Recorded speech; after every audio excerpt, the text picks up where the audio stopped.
मरकुस रचित सुसमाचार 12वां अध्याय। फिर वह दृष्टांत में उनसे बातें करने लगा कि किसी मनुष्य ने दाख की बारी लगाई और उसके चारों ओर बाड़ा बांधा और रस का कुंड खोदा और गुम्मट बनाया और किसानों को उसका ठीका देकर परदेश चला गया। फिर फल के मौसम में उसने किसानों के पास एक दास को भेजा कि किसान से दाख की बारी के फलों का भाग ले, पर उन्होंने उसे पकड़कर पीटा और छूछे हाथ लौटा दिया। फिर उसने एक और दास को उनके पास भेजा और उन्होंने उसका सिर फोड़ डाला और उसका अपमान किया। फिर उसने एक और को भेजा और उन्होंने उसे मार डाला। तब उसने और बहुतों को भेजा, उनमें से उन्होंने कितनों को पीटा और कितनों को मार डाला।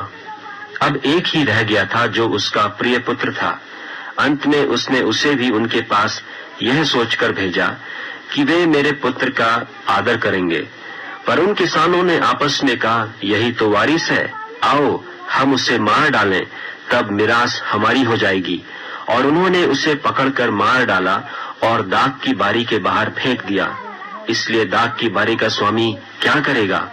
वह आकर उन किसानों को नाश करेगा और दाख की बारी औरों को दे देगा। क्या तुमने पवित्र शास्त्र में यह वचन नहीं पढ़ा कि जिस पत्थर को राजमिस्त्रियों ने निकम्मा ठहराया था, वही कोने का सिरा हो गया? यह प्रभु की ओर से हुआ और हमारी दृष्टि में अद्भुत है।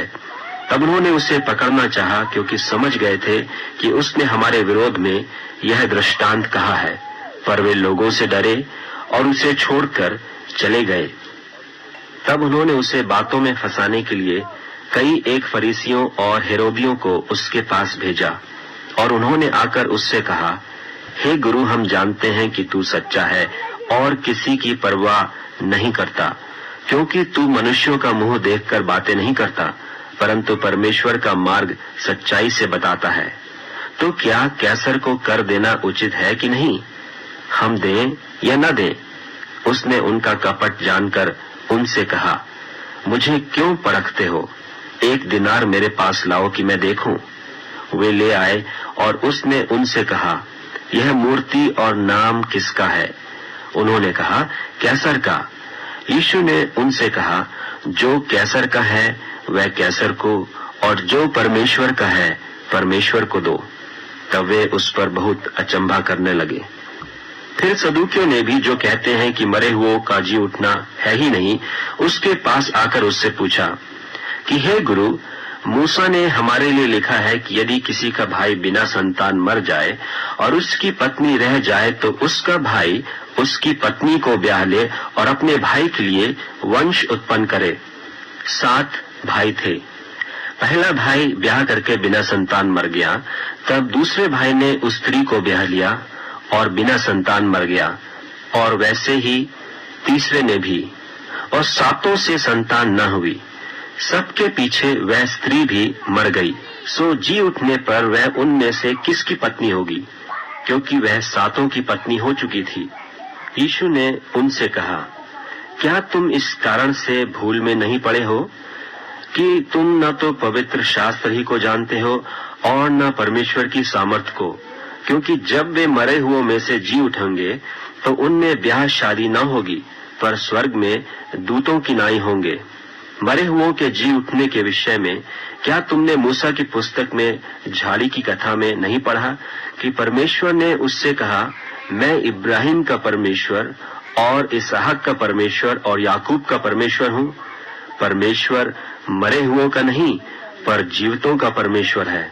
सो तुम बड़ी भूल में पड़े हो। और शास्त्रियों में से एक ने आकर उन्हें विवाद करते सुना, और यह जानकर कि उसने उन्हें अच्छी रीति से उत्तर दिया, उससे पूछा, सबसे मुख्य आज्ञा कौन सी है? यीशु ने उसे उत्तर दिया, सब आज्ञाओं में से यह मुख्य है, हे इस्राएल सुन, प्रभु हमारा परमेश्वर एक ही प्रभु है, और तू प्रभु अपने परमेश्वर से अपने सारे मन से और अपने सारे प्राण से और अपनी सारी बुद्धि से और अपनी सारी शक्ति से प्रेम रखना। और दूसरी यह है कि तू अपने पड़ोसी से अपने समान प्रेम रखना। इससे बड़ी और कोई आज्ञा नहीं।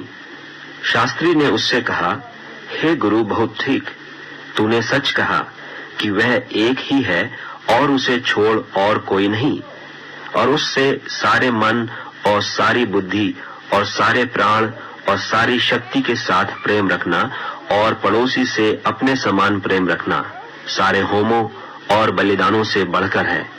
जब यीशु ने देखा कि उसने समझ से उत्तर दिया, तो उससे कहा, तू परमेश्वर के राज्य से दूर नहीं, और किसी को फिर उससे कुछ पूछने का साहस न हुआ।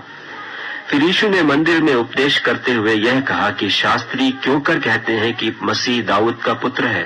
दाऊद ने आप ही पवित्र आत्मा में होकर कहा है कि प्रभु ने मेरे प्रभु से कहा, मेरे दाहिने बैठ, जब तक कि मैं तेरे बैरियों को तेरे पांवों की पीढ़ी न कर दूं। दाऊद तो आप ही उसे प्रभु कहता है, फिर वह उसका पुत्र कहां से ठहरा?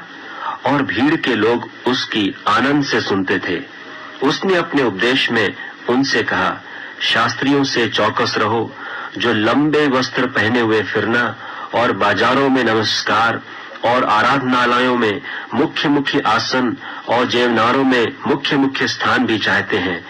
वे विधवाओं के घरों को खा जाते हैं और दिखाने के लिए बड़ी देर तक प्रार्थना करते रहते हैं, ये अधिक दंड पाएंगे।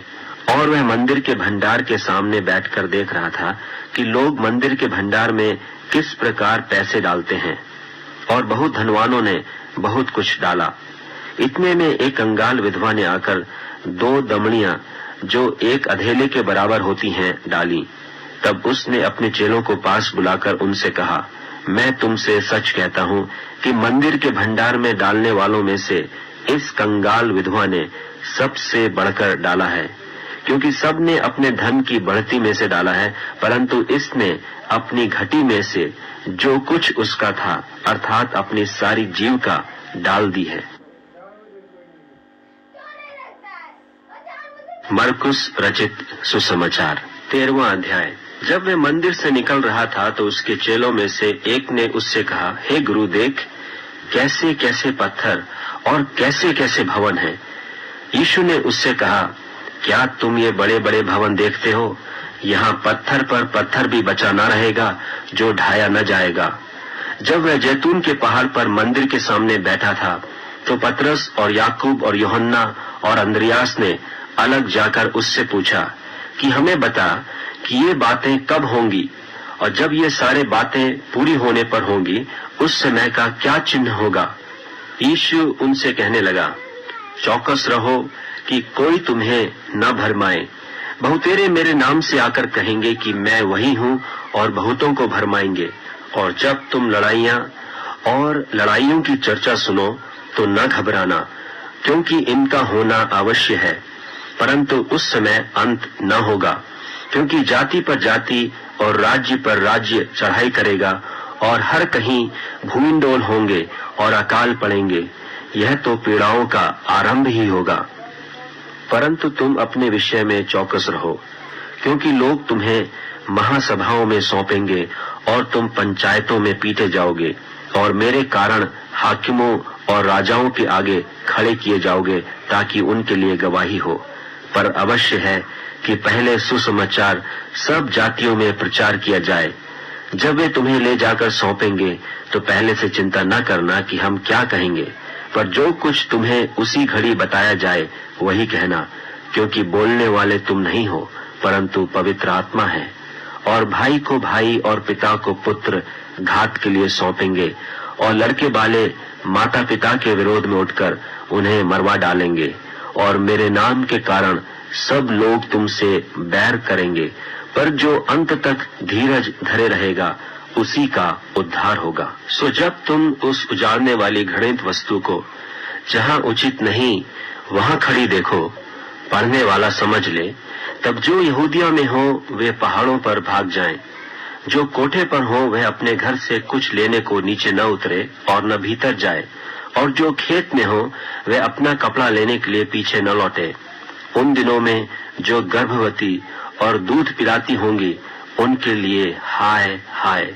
और प्रार्थना किया करो कि यह जाड़े में न हो, क्योंकि वे दिन ऐसे क्लेश के होंगे कि सृष्टि के आरंभ से जो परमेश्वर ने सृजी है अब तक न तो हुए और न फिर कभी होंगे। और यदि प्रभु इन दिनों को न घटाता तो कोई प्राणी भी न बचता, परंतु उन चुने हुओं के कारण जिनको उसने चुना है उन दिनों को घटाया। उस समय यदि कोई तुमसे कहे देखो मसीह यहाँ है या देखो वहाँ है, तो प्रतीति न करना, क्योंकि झूठे मसीह और झूठे भविष्यद्वक्ता उठ खड़े होंगे और चिन्ह और अद्भुत काम दिखाएंगे कि यदि हो सके तो चुने हुओं को भी भरमा दें। पर तुम चौकस रहो, देखो मैंने तुम्हें सब बातें पहले ही से कह दी हैं। उन दिनों में उस क्लेश के बाद सूरज अंधेरा हो जाएगा और चांद प्रकाश न देगा और आकाश से तारागण गिरने लगेंगे और आकाश की शक्तियां हिलाई जाएंगी। तब लोग मनुष्य के पुत्र को बड़ी सामर्थ और महिमा के साथ बादलों में आते देखेंगे। उस समय वह अपने दूतों को भेजकर पृथ्वी के इस छोर से आकाश की उस छोर तक चारों दिशा से अपने चुने हुए लोगों को इकट्ठे करेगा। अंजीर के पेड़ से यह दृष्टांत सीखो, जब उसकी डाली कोमल हो जाती और पत्ते निकलने लगते हैं तो तुम जान लेते हो कि ग्रीष्म काल निकट है। इसी रीति से जब तुम इन बातों को होते देखो तो जान लो कि वह निकट है, वरन द्वार ही पर है। मैं तुमसे सच कहता हूँ कि जब तक ये सब बातें न हो लेंगी तब तक यह लोग जाते न रहेंगे। आकाश और पृथ्वी टल जाएंगे, परंतु मेरी बातें कभी न टलेंगी। उस दिन या उस घड़ी के विषय में कोई नहीं जानता, न स्वर्ग के दूत और न पुत्र, परंतु केवल पिता। देखो, जागते और प्रार्थना करते रहो, क्योंकि तुम नहीं जानते कि वह समय कब आएगा। यह उस मनुष्य की सी दशा है जो परदेश जाते समय अपना घर छोड़ जाए और अपने दासों को अधिकार दे और हर एक को उसका काम जता दे और द्वारपाल को जागते रहने की आज्ञा दे। इसलिए जागते रहो, क्योंकि तुम नहीं जानते कि घर का स्वामी कब आएगा, सांझ को या आधी रात को या मुर्ग के बांग देने के समय या भोर को। ऐसा न हो कि वह अचानक आकर तुम्हें सोते पाए। और जो मैं तुमसे कहता हूँ वही सबसे कहता हूँ, जागते रहो। मरकुस रचित सुसमाचार 14वां अध्याय। 2 दिन के बाद फसह और अख़मीरी रोटी का पर्व होने वाला था और महायाजक और शास्त्री इस बात की खोज में थे कि उसे क्यों कर छल से पकड़कर मार डालें, परंतु कहते थे कि पर्व के दिन नहीं, कहीं ऐसा न हो कि लोगों में बलवा मचे। जब वे बैतनिया में शमौन कौड़ी के घर भोजन करने बैठा हुआ था, तब एक स्त्री संगमरमर के पात्र में जटामांसी का बहुमूल्य शुद्ध इत्र लेकर आई और पात्र तोड़कर इत्र को उसके सिर पर उंडेला। परंतु कोई कोई अपने मन में रिसियाकर कहने लगे, इस इत्र को क्यों सत्यानाश किया गया, क्योंकि यह इत्र तो 300 दिनार से अधिक मूल्य में बेचकर कंगालों को बांटा जा सकता था। और वे उसको झिड़कने लगे। यीशु ने कहा, उसे छोड़ दो, उसे क्यों सताते हो, उसने तो मेरे साथ भलाई की है। कंगाल तुम्हारे साथ सदा रहते हैं और तुम जब चाहो तब उनसे भलाई कर सकते हो, पर मैं तुम्हारे साथ सदा न रहूंगा। जो कुछ वह कर सकी उसने किया। उसने मेरे गाड़े जाने की तैयारी में पहले से मेरी देह पर इत्र मला है। मैं तुमसे सच कहता हूँ कि सारे जगत में जहाँ कहीं सुसमाचार प्रचार किया जाएगा, वहाँ उसके इस काम की चर्चा भी उसके स्मरण में की जाएगी। तब यहूदा इस्करियोती, जो 12 में से एक था, महायाजकों के पास गया कि उसे उनके हाथ पकड़वा दे। वे यह सुनकर आनंदित हुए और उसको रुपये देना स्वीकार किया और यह अवसर ढूंढने लगा कि उसे किस प्रकार पकड़वा दे। अख़मीरी रोटी के पर्व के पहले दिन, जिसमें वे फसह का बलिदान करते थे, उसके चेलों ने उससे पूछा, तू कहाँ चाहता है कि हम जाकर तेरे लिए फसह खाने की तैयारी करें? उसने अपने चेलों में से 2 को यह कहकर भेजा कि नगर में जाओ और एक मनुष्य जल का घड़ा उठाए हुए तुम्हें मिलेगा, उसके पीछे हो लेना। और वह जिस घर में जाए उस घर के स्वामी से कहना, गुरु कहता है कि मेरी पाहुनशाला जिसमें मैं अपने चेलों के साथ फसह खाऊं कहाँ है? वह तुम्हें एक सजी सजाई और तैयार की हुई बड़ी अटारी दिखा देगा वहां हमारे लिए तैयारी करो। सो चेले निकलकर नगर में आए और जैसा उसने उनसे कहा था वैसा ही पाया और फसह तैयार किया। जब सांझ हुई तो वह 12 के साथ आया, और जब वे बैठे भोजन कर रहे थे तो यीशु ने कहा, मैं तुमसे सच कहता हूं कि तुम में से एक जो मेरे साथ भोजन कर रहा है मुझे पकड़वाएगा। उन पर उदासी छा गई और वे एक एक करके उससे कहने लगे, क्या वह मैं हूं? उसने उनसे कहा, वह 12 में से एक है जो मेरे साथ थाली में हाथ डालता है, क्योंकि मनुष्य का पुत्र तो जैसा उसके विषय में लिखा है जाता ही है, परंतु उस मनुष्य पर हाय जिसके द्वारा मनुष्य का पुत्र पकड़वाया जाता है। यदि उस मनुष्य का जन्म ही न होता तो उसके लिए भला होता। और जब वे खा ही रहे थे तो उसने रोटी ली और आशीष मांगकर तोड़ी और उन्हें दी और कहा, लो, यह मेरी देह है। फिर उसने कटोरा लेकर धन्यवाद किया और उन्हें दिया, और उन सब ने उसमें से पिया। और उसने उनसे कहा, यह वाचा का मेरा वह लहू है जो बहुतों के लिए बहाया जाता है। मैं तुमसे सच कहता हूं कि दाख का रस उस दिन तक फिर कभी न पीऊंगा जब तक परमेश्वर के राज्य में नया न पीऊं। फिर वे भजन गाकर बाहर जैतून के पहाड़ पर गए। तब यीशु ने उनसे कहा, तुम सब ठोकर खाओगे, क्योंकि लिखा है कि मैं रखवाले को मारूंगा और भेड़ तितर बितर हो जाएंगी। परंतु मैं अपने जी उठने के बाद तुमसे पहले गलील को जाऊंगा। पतरस ने उससे कहा, यदि सब ठोकर खाएं तो खाएं, पर मैं ठोकर नहीं खाऊंगा। यीशु ने उससे कहा, मैं तुझसे सच कहता हूं कि आज ही इसी रात को मुर्गे के 2 बार बांग देने से पहले तू 3 बार मुझसे मुकर जाएगा। पर उसने और भी जोर देकर कहा, यदि मुझे तेरे साथ मरना भी पड़े तो भी तेरा इनकार कभी न करूंगा। इसी प्रकार और सबने भी कहा। फिर वे गतसमने नाम एक जगह में आए और उसने अपने चेलों से कहा, यहाँ बैठे रहो जब तक मैं प्रार्थना करूं। और वह पतरस और याकूब और यूहन्ना को अपने साथ ले गया और बहुत ही अधीर और व्याकुल होने लगा और उनसे कहा, मेरा मन बहुत उदास है, यहाँ तक कि मैं मरने पर हूँ। तुम यहाँ ठहरो और जागते रहो। और वह थोड़ा आगे बढ़ा और भूमि पर गिरकर प्रार्थना करने लगा कि यदि हो सके तो यह घड़ी मुझ पर से टल जाए, और कहा, हे अब्बा, हे पिता, तुझसे सब कुछ हो सकता है। इस कटोरे को मेरे पास से हटा ले, तो भी जैसा मैं चाहता हूँ वैसा नहीं, पर जो तू चाहता है वही हो। फिर वह आया और उन्हें सोते पाकर पतरस से कहा, हे शमौन, तू सो रहा है? क्या तू एक घड़ी भी न जाग सका? जागते और प्रार्थना करते रहो कि तुम परीक्षा में न पड़ो। आत्मा तो तैयार है पर शरीर दुर्बल है। और वह फिर चला गया और वही बात कहकर प्रार्थना की, और फिर आकर उन्हें सोते पाया, क्योंकि उनकी आंखें नींद से भरी थीं और नहीं जानते थे कि उसे क्या उत्तर दें। फिर तीसरी बार आकर उनसे कहा, अब सोते रहो और विश्राम करो, बस घड़ी आ पहुंची। देखो, मनुष्य का पुत्र पापियों के हाथ पकड़वाया जाता है। उठो चलें, देखो मेरा पकड़वाने वाला निकट आ पहुंचा है। वह यह कह ही रहा था कि यहूदा जो 12 में से था अपने साथ महायाजकों और शास्त्रियों और पुरनियों की ओर से एक बड़ी भीड़ तलवारें और लाठियां लिए हुए तुरंत आ पहुंची। और उसके पकड़वाने वाले ने उन्हें यह पता दिया था कि जिसको मैं चूमूं वही है, उसे पकड़कर यतन से ले जाना। और वह आया और तुरंत उसके पास जाकर कहा, हे रब्बी, और उसको बहुत चूमा। तब उन्होंने उस पर हाथ डालकर उसे पकड़ लिया। उनमें से जो पास खड़े थे, एक ने तलवार खींचकर महायाजक के दास पर चलाई और उसका कान उड़ा दिया।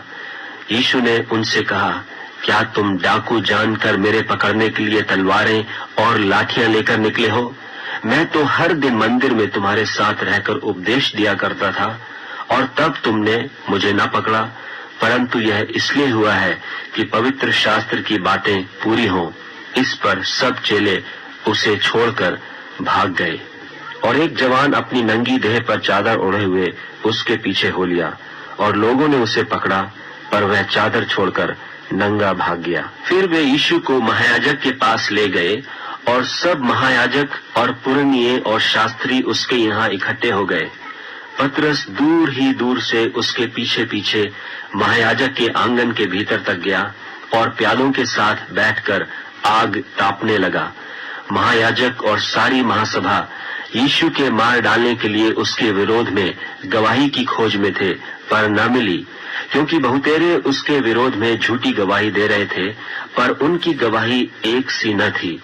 तब कितनों ने उठकर उस पर यह झूठी गवाही दी कि हमने इसे यह कहते सुना है कि मैं इस हाथ के बनाए हुए मंदिर को ढा दूंगा और 3 दिन में दूसरा बनाऊंगा जो हाथ से न बना हो।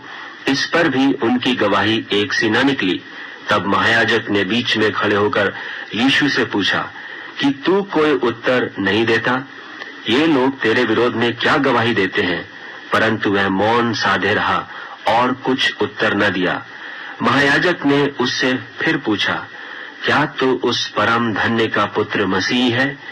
यीशु ने कहा, हाँ, मैं हूँ, और तुम मनुष्य के पुत्र को सर्वशक्तिमान की दाहिनी ओर बैठे और आकाश के बादलों के साथ आते देखोगे। तब महायाजक ने अपने वस्त्र फाड़कर कहा, अब हमें गवाहों का और क्या प्रयोजन है? तुमने यह निंदा सुनी, तुम्हारी क्या राय है? उन सब ने कहा, यह वध के योग्य है। तब कोई तो उस पर थूकने और कोई उसका मुंह ढांपने और उसे घूंसे मारने और उससे कहने लगे कि भविष्यवाणी कर, और प्यादों ने उसे लेकर थप्पड़ मारे। जब पतरस नीचे आंगन में था तो महायाजक की लौंडियों में से एक वहां आई और पतरस को आग तापते देखकर उस पर टकटकी लगाकर देखा और कहने लगी, तू भी तो उस नासरी यीशु के साथ था। वह मुकर गया और कहा कि मैं तो नहीं जानता और नहीं समझता कि तू क्या कह रही है। फिर वह बाहर डेवढ़ी में गया और मुर्गे ने बांग दी। वह लौंडी उसे देखकर उनसे जो पास खड़े थे फिर कहने लगी, यह उनमें से एक है। परंतु वह फिर मुकर गया। और थोड़ी देर बाद उन्होंने जो पास खड़े थे फिर पतरस से कहा, निश्चय तू उनमें से एक है, क्योंकि तू गलीली भी है। तब वह धिक्कार देने और शपथ खाने लगा कि मैं उस मनुष्य को जिसकी तुम चर्चा करते हो नहीं जानता। तब तुरंत दूसरी बार मुर्ग ने बांग दी। पतरस को वह बात जो यीशु ने उससे कही थी स्मरण आई कि मुर्ग के 2 बार बांग देने से पहले तू 3 बार मेरा इनकार करेगा। वो इस बात को सोचकर रोने लगा। मरकुस रचित सुसमाचार 15वां अध्याय। और भोर होते ही तुरंत महायाजकों और पुरनियों और शास्त्रियों ने वरन सारी महासभा ने सलाह करके यीशु को बंधवाया और उसे ले जाकर पिलातुस के हाथ सौंप दिया। और पिलातुस ने उससे पूछा, क्या तू यहूदियों का राजा है? उसने उसको उत्तर दिया कि तू आप ही कह रहा है। और महायाजक उस पर बहुत बातों का दोष लगा रहे थे। पिलातुस ने उससे फिर पूछा, क्या तू कुछ उत्तर नहीं देता? देख, ये तुझ पर कितनी बातों का दोष लगाते हैं। यीशु ने फिर कुछ उत्तर नहीं दिया, यहाँ तक कि पिलातुस को बड़ा आश्चर्य हुआ। और वह उस पर्व में किसी एक बंधुए को जिसे वे चाहते थे उनके लिए छोड़ दिया करता था। और बरअब्बा नाम का एक मनुष्य उन बलवाइयों के साथ बंधुआ था जिन्होंने बलवे में हत्या की थी। और भीड़ ऊपर जाकर उससे विनती करने लगी कि जैसा तू हमारे लिए करता आया है वैसा ही कर। पिलातुस ने उनको यह उत्तर दिया, क्या तुम चाहते हो कि मैं तुम्हारे लिए यहूदियों के राजा को छोड़ दूं? क्योंकि वह जानता था कि महायाजकों ने उसे डाह से पकड़वाया था। परंतु महायाजकों ने लोगों को उभारा कि वह बरअब्बा ही को उनके लिए छोड़ दे। यह सुन पिलातुस ने उनसे फिर पूछा, तो जिसे तुम यहूदियों का राजा कहते हो उसको मैं क्या करूं? वे फिर चिल्लाए कि उसे क्रूस पर चढ़ा दे। पिलातुस ने उनसे कहा, क्यों? इसने क्या बुराई की है? परंतु वे और भी चिल्लाए कि उसे क्रूस पर चढ़ा दे। तब पिलातुस ने भीड़ को प्रसन्न करने की इच्छा से बरअब्बा को उनके लिए छोड़ दिया और यीशु को कोड़े लगवाकर सौंप दिया कि क्रूस पर चढ़ाया जाए। और सिपाही उसे किले के भीतर के आंगन में ले गए, जो प्रिटोरियम कहलाता है, और सारी पलटन को बुला लाए। और उन्होंने उसे बैजनी वस्त्र पहनाया और कांटों का मुकुट गूंथ कर उसके सिर पर रखा, और यह कहकर उसे नमस्कार करने लगे कि हे यहूदियों के राजा, नमस्कार। और वे उसके सिर पर सरकंडे मारते और उस पर थूकते और घुटने टेक कर उसे प्रणाम करते रहे। और जब वे उसका ठट्ठा कर चुके तो उस पर से बैंजनी वस्त्र उतारकर उसी के कपड़े पहनाए और तब उसे क्रूस पर चढ़ाने के लिए बाहर ले गए। और सिकंदर और रूफुस का पिता शमौन नाम एक कुरेनी मनुष्य जो गांव से आ रहा था, उधर से निकला। उन्होंने उसे बेगार में पकड़ा कि उसका क्रूस उठा ले चले। और वे उसे गुलगुता नाम जगह पर, जिसका अर्थ खोपड़ी की जगह है, लाए और उसे मुर्र मिला हुआ दाखरस देने लगे, परंतु उसने नहीं लिया। तब उन्होंने उसको क्रूस पर चढ़ाया और उसके कपड़ों पर चिट्ठियां डालकर कि किसको क्या मिले उन्हें बांट लिया। और पहर दिन चढ़ा था जब उन्होंने उसको क्रूस पर चढ़ाया, और उसका दोष पत्र लिखकर उसके ऊपर लगा दिया गया कि यहूदियों का राजा। और उन्होंने उसके साथ 2 डाकू, एक उसकी दाहिनी और एक उसकी बाईं ओर क्रूस पर चढ़ाए। तब धर्मशास्त्र का वह वचन कि वह अपराधियों के संग गिना गया पूरा हुआ। और मार्ग में जाने वाले सिर हिला हिलाकर और यह कहकर उसकी निंदा करते थे कि वाह, मंदिर के ढाने वाले और 3 दिन में बनाने वाले क्रूस पर से उतरकर अपने आप को बचा ले। इसी रीति से महायाजक भी शास्त्रियों समेत आपस में ठट्ठे से कहते थे कि इसने औरों को बचाया और अपने को नहीं बचा सकता। इस्राएल का राजा मसीह अब क्रूस पर से उतर आए कि हम देखकर विश्वास करें। और जो उसके साथ क्रूसों पर चढ़ाए गए थे वे भी उसकी निंदा करते थे। और दोपहर होने पर सारे देश में अंधियारा छा गया और तीसरे पहर तक रहा। तीसरे पहर यीशु ने बड़े शब्द से पुकार कर कहा, इलोई इलोई लमा शबक्तनी, जिसका अर्थ यह है, हे मेरे परमेश्वर, हे मेरे परमेश्वर, तूने मुझे क्यों छोड़ दिया। जो पास खड़े थे उनमें से कितनों ने यह सुनकर कहा, देखो, यह एलिय्याह को पुकारता है। और एक ने दौड़कर स्पंज को सिरके में डुबोया और सरकंडे पर रखकर उसे चुसाया और कहा, ठहर जाओ, देखें कि एलिय्याह उसे उतारने के लिए आता है कि नहीं। तब यीशु ने बड़े शब्द से चिल्लाकर प्राण छोड़ दिए और मंदिर का पर्दा ऊपर से नीचे तक फटकर 2 टुकड़े हो गया। जो सूबेदार उसके सामने खड़ा था, जब उसे यूं चिल्लाकर प्राण छोड़ते हुए देखा तो उसने कहा, सचमुच यह मनुष्य परमेश्वर का पुत्र था। कई स्त्रियां भी दूर से देख रही थीं। उनमें मरियम मगदलीनी और छोटे याकूब की और योसेस की माता मरियम और शलोमी थीं। जब वह गलील में था तो ये उसके पीछे हो लेती थीं और उसकी सेवा टहल किया करती थीं। और भी बहुत सी स्त्रियां थीं जो उसके साथ यरूशलेम में आई थीं। जब संध्या हो गई तो इसलिए कि तैयारी का दिन था, जो सब्त के 1 दिन पहले होता है, अरमतिया का रहने वाला यूसुफ आया, जो प्रतिष्ठित मंत्री और आप भी परमेश्वर के राज्य की बाट जोहता था। वह याव करके पिलातुस के पास गया और यीशु की लोथ मांगी। पिलातुस ने आश्चर्य किया कि वह इतना शीघ्र मर गया और सूबेदार को बुलाकर पूछा कि क्या उसको मरे हुए देर हुई। सो जब सूबेदार के द्वारा हाल जान लिया तो लोथ यूसुफ को दिला दी। तब उसने एक पतली चादर मोल ली और लोथ को उतारकर उस चादर में लपेटा और एक कब्र में जो चट्टान में खोदी गई थी रखा और कब्र के द्वार पर एक पत्थर लुढ़का दिया। और मरियम मगदलीनी और योसेस की माता मरियम देख रही थीं कि वह कहाँ रखा गया है। मरकुस रचित सुसमाचार 16वां अध्याय।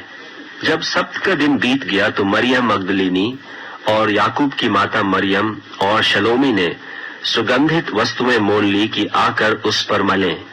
और सप्ताह के पहले दिन बड़ी भोर जब सूरज निकला ही था, वे कब्र पर आईं और आपस में कहती थीं कि हमारे लिए कब्र के द्वार पर से पत्थर कौन लुढ़काएगा। जब उन्होंने आंख उठाई तो देखा कि पत्थर लुढ़का हुआ है, क्योंकि वह बहुत ही बड़ा था।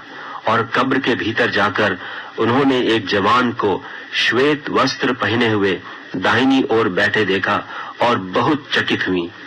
उसने उनसे कहा, चकित मत हो, तुम यीशु नासरी को जो क्रूस पर चढ़ाया गया था ढूंढती हो। वह जी उठा है, यहाँ नहीं है। देखो, यही वह स्थान है जहाँ उन्होंने उसे रखा था। परंतु तुम जाओ और उसके चेलों और पतरस से कहो कि वह तुमसे पहले गलील को जाएगा, जैसा उसने तुमसे कहा था, तुम वहीं उसे देखोगे। और वे निकलकर कब्र से भाग गईं, क्योंकि कपकपी और घबराहट उन पर छा गई थी। और उन्होंने किसी से कुछ न कहा, क्योंकि डरती थीं। सप्ताह के पहले दिन भोर होते ही वह जी उठकर पहल मरियम मगदलिनी को, जिसमें से उसने 7 दुष्टात्माएं निकाली थीं, दिखाई दिया। उसने जाकर उसके साथियों को, जो शोक में डूबे हुए थे और रो रहे थे, समाचार दिया। और उन्होंने यह सुनकर कि वह जीवित है और उसने उसे देखा है, प्रतीति न की। इसके बाद वह दूसरे रूप में उनमें से 2 को, जब वे गांव की ओर जा रहे थे, दिखाई दिया। उन्होंने भी जाकर औरों को समाचार दिया, परंतु उन्होंने उनकी भी प्रतीति न की। पीछे वह उन 11 को भी, जब वे भोजन करने बैठे थे, दिखाई दिया और उनके अविश्वास और मन की कठोरता पर उलाहना दिया, क्योंकि जिन्होंने उसके जी उठने के बाद उसे देखा था, इन्होंने उनकी प्रतीति न की थी। और उसने उनसे कहा, तुम सारे जगत में जाकर सारी सृष्टि के लोगों को सुसमाचार प्रचार करो। जो विश्वास करे और बपतिस्मा ले, उसी का उद्धार होगा, परंतु जो विश्वास न करेगा वह दोषी ठहराया जाएगा। और विश्वास करने वालों में ये चिन्ह होंगे कि वे मेरे नाम से दुष्टात्माओं को निकालेंगे, नई नई भाषा बोलेंगे, सांपों को उठा लेंगे, और यदि वे नाशक वस्तु भी पी जाएं तो भी उनकी कुछ हानि न होगी। वे बीमारों पर हाथ रखेंगे और वे चंगे हो जाएंगे। निदान प्रभु यीशु उनसे बातें करने के बाद स्वर्ग पर उठा लिया गया और परमेश्वर की दाहिनी ओर बैठ गया। और उन्होंने निकलकर हर जगह प्रचार किया और प्रभु उनके साथ काम करता रहा और उन चिन्हों के द्वारा जो साथ साथ होते थे, वचन को दृढ़ करता रहा। आमीन।